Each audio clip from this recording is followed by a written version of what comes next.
everyone. I'm Tiffany Eddy, and pleased to be joined by my co-host, Tom Praisel from Demers and Praisel. And this is our second episode of our new podcast called Anything But Politics, where we do a deeper dive into people who you know or, maybe should know, and where we talk about anything but politics. Which is fun. It is fun. And we're so lucky to be joined today by a, two-term state senator. He's certainly known around the State House for his chairmanship of several committees. However, he's probably best known for wearing Carhartts and sitting behind a plow and maybe even being found in a maple barn. So without further ado, we'd like to welcome our guest today, Senator Howard Pearl. Well, thank you. It's great to be here with both of you. I do wear Carhartts occasionally. I'm kind of a jeans guy, but they're warm. Too. They are warm and comfortable and durable. Most and they're importantly. Big with the kids now. Like my kids for Christmas this year, they're asking for Carhartts. And they're asking, in the jeans with the holes in them. Listen, I was a trendsetter many years before that was popular. we wore pants that looked like that for years. Because you had worked in them and you had actually created the holes? Exactly. I'm thinking I could just, sell these now, all those old jeans that I threw away. You're sitting on a gold mine. Yeah. It was. But speaking of career, though, sixth-generation farmer, is that correct? Yeah. We've been in Loudon for many generations farming. The farm we're on currently is my great-grandfather purchased in the late 1800s. And we farmed down on Pearl's Corner, named after my great-great-great-grandfather. Wow. Prior to that. You're literally a New Hampshire John Dutton from Yellowstone. Well, essentially, but there's nobody that goes to the train station, at least not that we talk about anyway. Good. Yeah, that's good intel right there. That's good intel. So he's safe, yeah.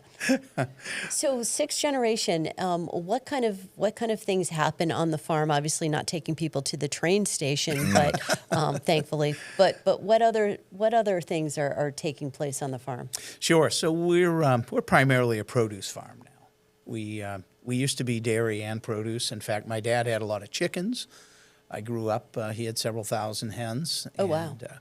Milk dairy cows as well as maple syrup, and did a little bit of produce. And then as my brother and I kind of came into age of starting to need something to do, he moved into the produce business a bit more. Now, my uncle had been in the produce business since the late 40s, but my dad kind of merged into it as well. But when I got out of high school, my dad and my uncle were sort of getting to the age where they wanted to slow down, so I kind of took over both businesses and merged them together.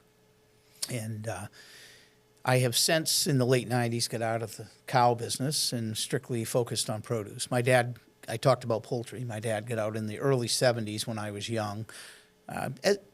Many aspects of farming, they kind of go through cycles and things become not profitable and you see the trend move to something else. And that's kind of what happened with the chickens and sort of with the cows, too. We've seen a huge decline in the dairy industry in the state over the last 40 or 50 years. We've got less and less and less dairy farms. And what do you attribute that to? And I only ask because I know people get really attached to cows, right? Like when I grew up in Western Massachusetts and I was, a catcher on a baseball team, and our pitcher was from, Western Massachusetts, but the northern part, and he had a farm, and he used to carry around a picture of his cow in his wallet. Sure. They were very attached.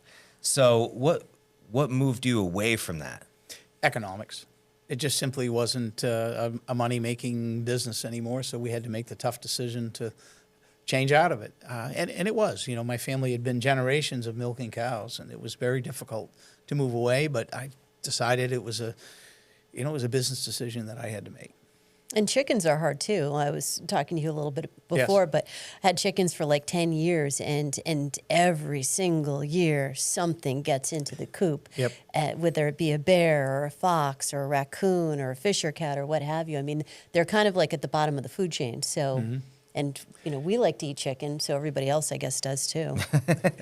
So we've fortified our coop, actually. So my wife and I Heather, and we got married 2 years ago.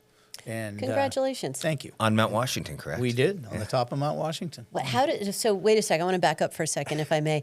How logistically does something like that? You make a bride. Was she wearing a dress? Like you make her climb up? Like was it the Tuckerman side? Like It was I'm a trying Carhartt to. dress. Yeah, it was a Carhartt dress, and she's like climbing up. So and then you get to the top, and you're like. Sorry. Do you? And she's like, please just don't make me go down again. Yeah. I want to take the cog. That's a much more romantic picture than it actually was. We drove up. I hired the van and took a handful of family members, and I drove my pickup up, and we got dressed up there. I had made arrangements through. I knew the Fish and Game Colonel well, and he was very kind to introduce me to the folks that run the Mount Washington Auto Road, and we were able to set up the facilities so that we could change up there on top, and we got into our gear and our appropriate clothing. I guess it's not gear at that point. The fancy Carhartt. Yeah, the fancy ones. It was warm though, right? It was July 3rd.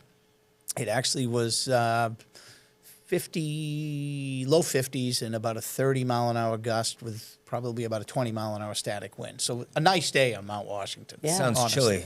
chilly in Hooksett. Chilly day in Hooksett. It was, but it was nice. But my wife has hiked Mount Washington 7 times. I'm myself not much of a hiker. I'm an outdoorsman, but not much of a hiker. But we actually drove up that day, which I'm sure she took some grief for in her hiking community. But we did drive up. So she's a hiker, and that's what inspired the exchanging of the vows on Mount Washington? It was, because Okay. she absolutely loves the mountains. And so I made a couple of suggestions, and she jokingly said, why don't we just get married on Mount Washington? So this was Tuesday. I said, what are you doing on Sunday? And she said, I'm off from work. And I said, great, let's get married. And so we did on top of Mount Washington. And I sort of just quickly put it all together. I said, you better find a dress. That's awesome. And we did. We made it happen in about 5 days. Well, That's a fun story. It is. It was great. She's awesome. She didn't have farming experience, but she did have chickens, to go back to our original story. So she brought some chickens to the farm, which had not been there in 50 years. And I said, well, I've got an old coop that my grandfather built in the 30s, and my dad added on to in the 40s and late 40s, when after the war, the chicken business really was booming. And they added on to the coop. And so I said, you can have it. Do whatever you want with it. And so I had renovated part of it into equipment storage, which I quickly removed, and it just kind of become a storage facility. But it is now home to chickens, turkeys, geese, ducks, bunnies, and whatever else we put in there. Oh, Really wow. diversifying your Yeah. portfolio. Absolutely. And are any of these for sale, or are they for your family? Yeah, primarily just for our own use. We have sold a few eggs when we've had excess, but the meat portion of it is more just for us. I like to know where my food comes from, and I enjoy growing it because that is part of my heritage. So I have to ask you a story about a story that I've heard. I don't know if it's true or not, but allegedly you have been struck by lightning twice. I have. I've had a couple of incidents with lightning that the first one nearly killed me. This is wild. Well, Yeah. please Yes. go on. Please, so Tell us the yeah, story. So because you're talking about all the animals in the farm, and it's popping into my head, I'm like, how does something like this happen? How does something like this happen? So we were actually at my brother's house, which he lives just down over the hill, just off the top of the hill. I actually live on essentially the top of the hill, and he had a house he had built just about a half a mile down the road, and in one of our fields. And we were down there. My children were very young. My son was about 6 months old, and my daughter was probably like 2.5. She might have been just about, I guess she had just turned 3. And we were at his house, and just a nice summer night, and heard a little bit of rumbling in the distance, but nothing much. It was essentially clear sky. And all of a sudden, bang, a bolt of lightning hit the transformer outside of his house. And so we went down into the basement because you could smell hot. Went down, checked on things, and nothing was on fire, but it smelled hot, and it had burned up some light bulbs in his house, and his TV he lost a bunch of appliances and things because of the direct hit. And Ooh, just that's as not we good. started up the stairs a second time, it hit his well right behind the house. Well, we had run upstairs, and it smelled really hot. And I said, you better go back down and make sure there's nothing else on fire. Well, I was barefoot. We went down into the basement, looked things over, and I said, we better get out of here. You know, all that lightning's coming right into the basement because of the electrical work. And as we started across the basement, I apparently laid my hand on the metal lolly column that he has holding up the first floor, and it hit the house again. Wow. And that time, it just went right through me, and it sent me flying probably 8 or 10 feet or more. Oh, wow. Now, my brother was, mind you, was standing right as close as you are to me. He never felt anything, but all he heard was a bang and saw me flying through the air. So it literally projected me 8 or 10 feet through the air. Was your hair all like...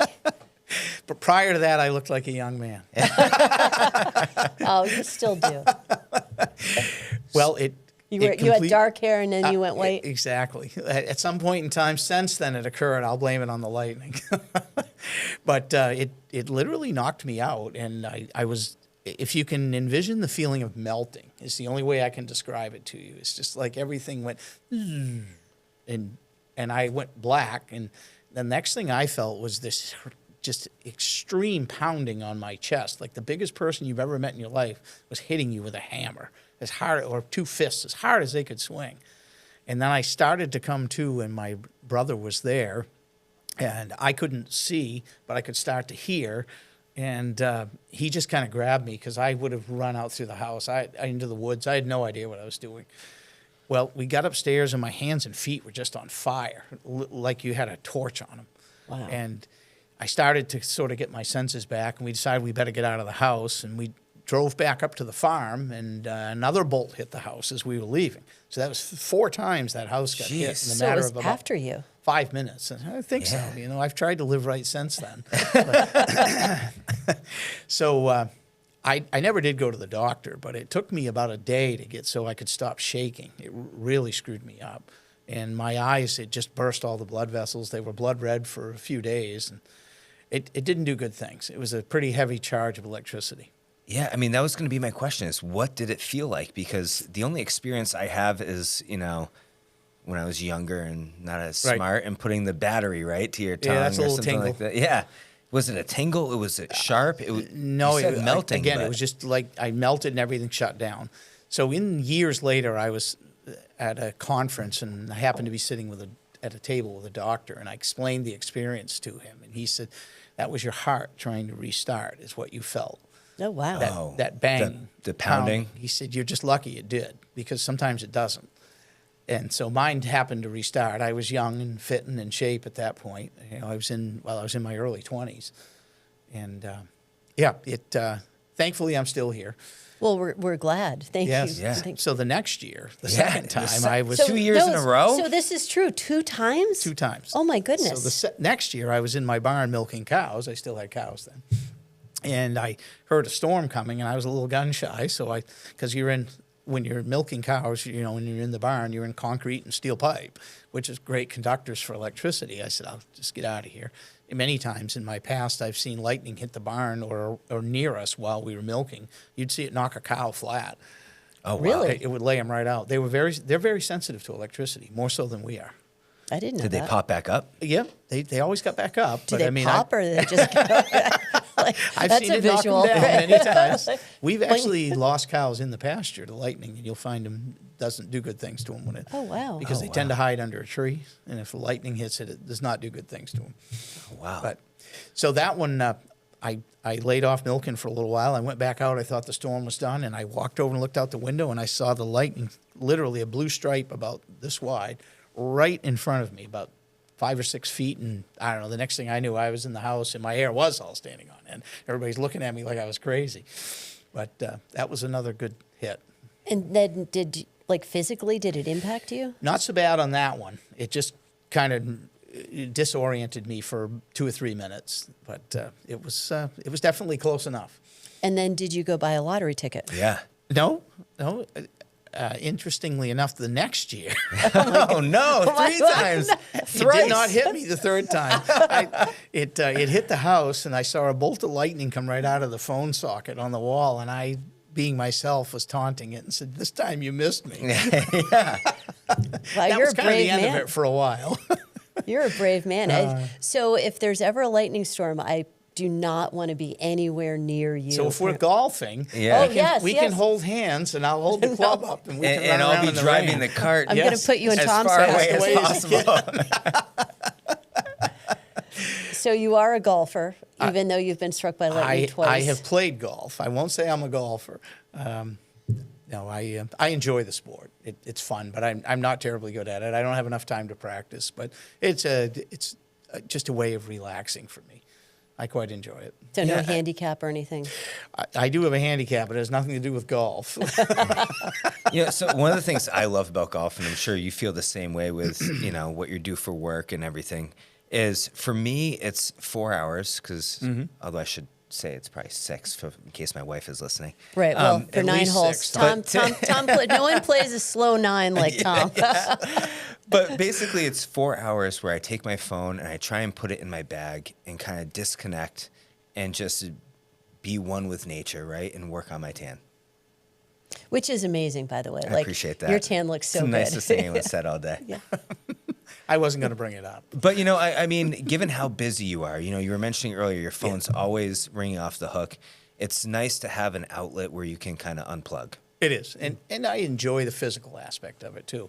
Many people think golf is pretty easy. It's using your muscles very differently than what I do. I lift all day long. Yeah. That's what the farm does. We just lift. But you've got a good eye, too. I remember we'll be out there and you'll say, I think the pin's probably like, 120? And you'll be like, it's about 119. And sure enough, you bring a gun out, 119. Well, I've done a lot of shooting in my life, with guns. And so we've learned ranges, and it's something you have to know to do that well. Yeah. So when you say shoot, like any favorite, are we talking shotgun or rifle or? A lot of rifle. I like long range shooting. Okay. I have a 400-yard range at my farm, and I just enjoy that type of shooting. Yeah, it It's can fun. be a lot of fun. Yep. So typical day, let's go back to your farming. Would you mind just explaining what's an average day for Howard Pearl look like on the farm? So my days are way easier now than they used to be. When we had dairy cows, we were starting every day at 4 a.m. And we would do our morning chores and milking and break for breakfast around 7 for half hour, 45 minutes, and then go back into the barn, do chores, go in the woods and work, and break again at noon so we could watch MUR News at noon. We had to get the weather, and we had to learn what was going on. Well, obviously you're a very smart man because it's excellent programming, and I hear the former news anchors there are amazing. Phenomenal. Yeah, phenomenal. Remember, Thank some you. of them really stood out. And then we'd work, go back in the woods again for the afternoon and do evening milking and done about 7 o'clock. My days are much easier now. I don't, in harvest season in the summer, I may start early, but this time of year, I don't usually start till like 7 a.m. It's a much easier schedule. And how many acres are you farming now? So I own just under 300, and then we rent about another 150 that we do various crops. A lot of it's hay or hay or corn. Hay. On the lands that we rent. Hay. Hey. So hey, I hear you like to unload hay. You have some experience. Yes, yeah, no. Unloading hay it's a labor of love for people that you care about, the botniks, but it's not always the most fun thing to do. I've always enjoyed it. You have? I really have. I love my job. It's like I don't have a job. I always tell everybody I get to get up every day and do what I like to do. And it is like you don't have a job.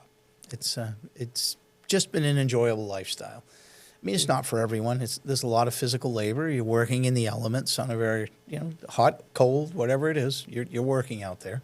And, financially, it's not the most rewarding. There's probably almost any other job you could make more money at. But it is a way of life, and it's a great way to raise a family.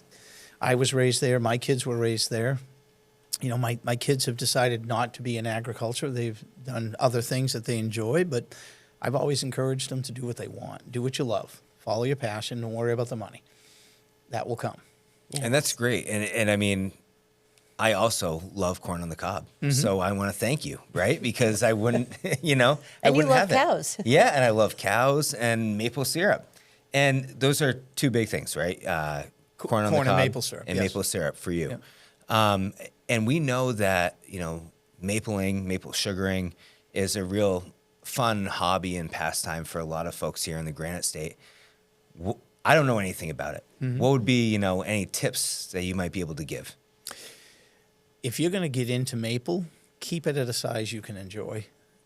Because if you get, everyone likes to tap more, grow more, get bigger.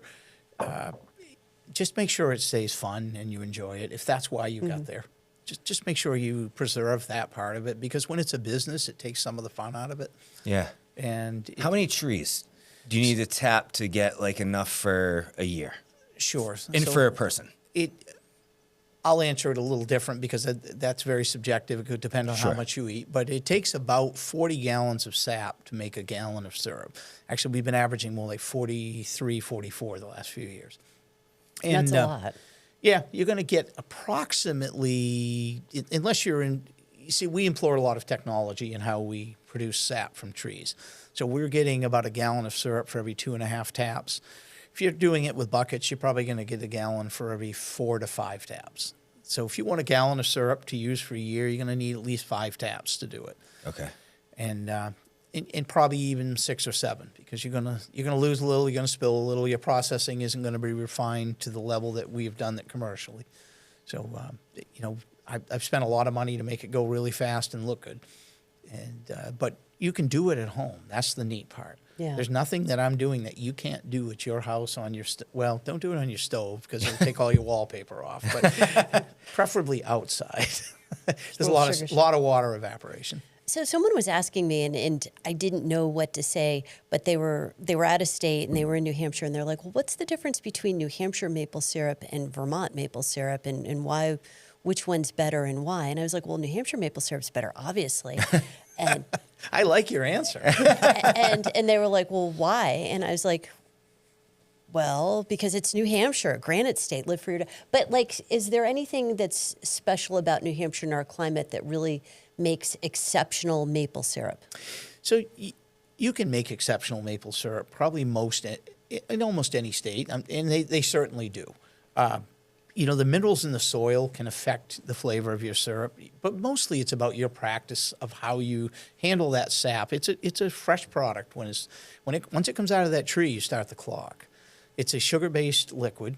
And, as it gets warmer and into the later part of the season, you start to see the bacteria growth in that sap because the liquid's warmer, there's a sugar content to it, and that bacteria will start to grow. And the more that bacteria grows prior to you processing it, the darker and stronger flavored syrup it makes.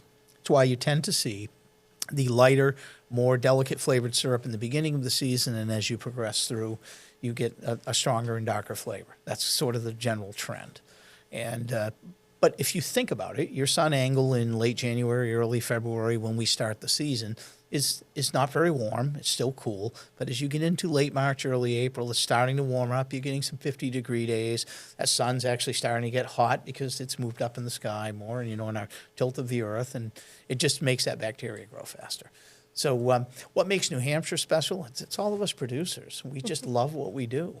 We make a great product, and everyone's very dedicated to it. But, maple syrup, you can get good maple syrup anywhere, but New Hampshire, I have a certain fondness for it. And I think we do a great job. It's the love in the syrup. It is. It runs in your veins. It really does. It gets to be part of you in your life. I love that answer. Thank you. Yeah. And just to touch real quick on corn, right? Mm-hmm. Like, so we boil the corn in our house, right? But I hear grilling it actually makes it a different flavor and is better. Which do you prefer as a expert and connoisseur of corn? Sure. So when you boil corn, what color is the water when you take it out? I don't know. It's yellow. You're taking some of the flavor and some of the nutrients out of the corn when you do it that way. So I've been doing it wrong my entire by life. cooking it in the I knew it. Yes. by cooking it in the husk. I mean, it comes in a natural husk that you can cook it on the grill, or you can put it in a microwave too. I just recommend you take the silk off if you're going to put it in a microwave, because it will catch on fire sometimes. Oh, wow. Oh, and that's bad. If you remove the silk and just put it in the microwave, you can cook it naturally. I like to soak mine in water and then put it on the grill and just slow cook it and get a little char on those. It's fantastic. I mean, the husk is completely black when I'm done, but you get just a little bit of char on those kernels, and you have that moisture. It seals it right in, and it is fantastic. So grilling's the way to go. Well, the best way is raw. Okay. You just pick it right off the stalk and eat it. That's the way I do when I'm checking it. I do it every day when we're picking, just to make sure what I'm sending to the customer is good. Wow, I've never tried that. That's My great. wife said the same thing when we first got together. I took her out in the field. I said, let's go check some corn. And I said, here, try this. She goes, raw? I said, try it. It's the best corn you'll ever have. And she looked at me kind of funny, but she tried it, and she goes, you're right. The flavor is amazing. So the quality control you put into your product is really phenomenal, and you can purchase it, I believe, at Hannaford. So we sell to some of the Hannafords around. Yeah. Primarily Concord, Guilford is the main area around Loudon. I've had to shrink my footprint significantly because we just don't have labor, and that's Yeah. been a major problem for us. So, and I'm getting a little older, and I can't, No. I can't don't handle believe that it. same rigor that I used to of physical labor. So, and I've had to deal with the fact that we just don't have the labor there. The labor pool is limited for agriculture. So I've slowed my business down and just kind of heading down that glide path, I guess, of slowing down.